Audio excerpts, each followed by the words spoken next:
Kakaiba at napakabago na tourist attraction dito sa UAE ating pupuntahan sa araw na to. Tara at samahan nyo kami. Yalla, let's go! Welcome to Calba. Calba. Welcome to Hanging Garden, Calba, Sharjah. May bago na naman na bukas na tourist attraction mga pre. At syempre, hindi pa palampasin ng tropa yan. Kaya pupuntahan namin yan. For today's video pala ay pupunta tayo sa syudad ng Sharjah. Dito matatagpuan ang bagong attraksyon na Welcome to Hanging Garden, Calba, Sharjah. At dahil sa haba ng biyahe, nagutom yung bossing namin. Kaya kain muna kahit Ramadan. Ay, magimingay. Ang lugar pala na ito mga pre ay tinatawag nilang Calba City na kung saan dito na-locate yung Hanging Garden na bagong bukas lang.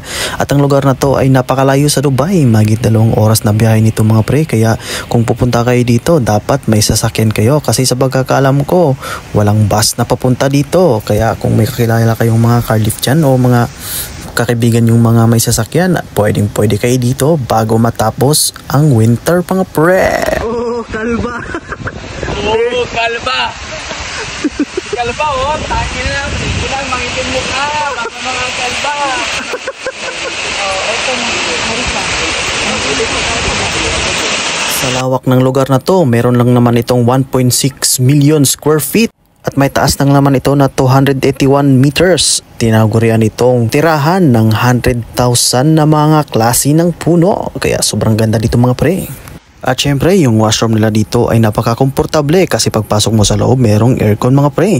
At syempre sa labas din ay mga maraming upuan. Talagang napaka-komportable dito mga pre. Ang location pala natin ngayon ay nasa United Arab Emirates pa rin tayo, pero nasa Sharjah tayo ngayon. Ngayong araw pala nito ay nandito tayo sa Calba. Ito yung bagong bukas na tourist attraction dito sa may Calba City. Ito yung tinatawag nilang Hanging Garden. Makikita niyo yung mga pre. May man-made na waterfalls dyan mga pre. Tignan nyo, preskong-presko yan, bagong bukas. Maya-maya mga 5 PM aakyat tayo doon sa may tuktok ng bundok na yan. Nakikita nyo? Ano, may mga hagdanan papunta doon. May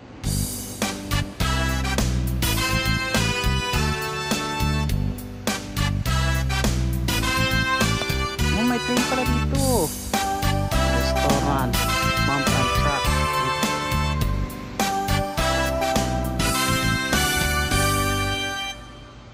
At sa lugar pala na to, mayroon palang mini train. May play area sa mga batang pupunta rin dito. At syempre, hindi naman mawawala pag mga magkapamilyang pupunta dito at mayroong mga anak na dala-dala. Siguradong mag-i-enjoy talaga dito yung mga anak nyo.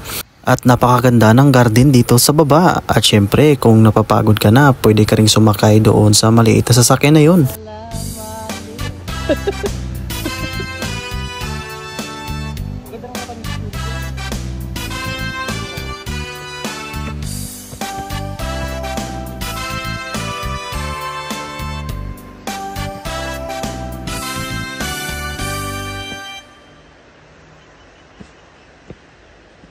Welcome to bagong Calba.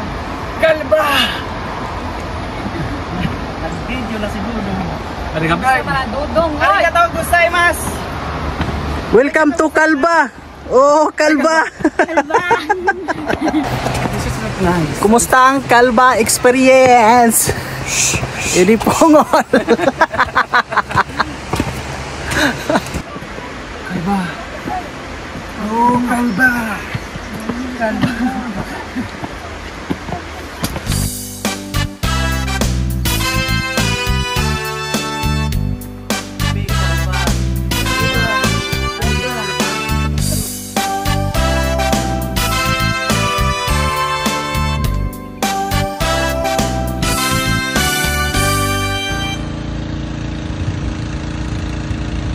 Karaan ng 30 minutos na pag-akyat sa mga hagdanan at syempre narating natin itong tuktok ng bundok at bumungad sa atin itong napakaganda na mga tanawin.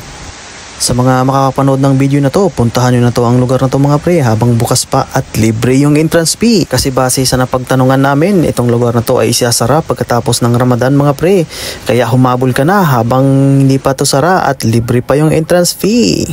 Kaya sa mga kabayan nating makapanood ng video na to, kung gusto mo ang adventure na ganito, huwag mo nang palampasin mga pre, puntahan nyo na bago magsara. At kung umabot ka man sa dulo ng video natin, paki-comment down below kung nasan ka man sa sulok ng mundo at may shoutout natin sa darating nating mga video. Yalla, bye-bye!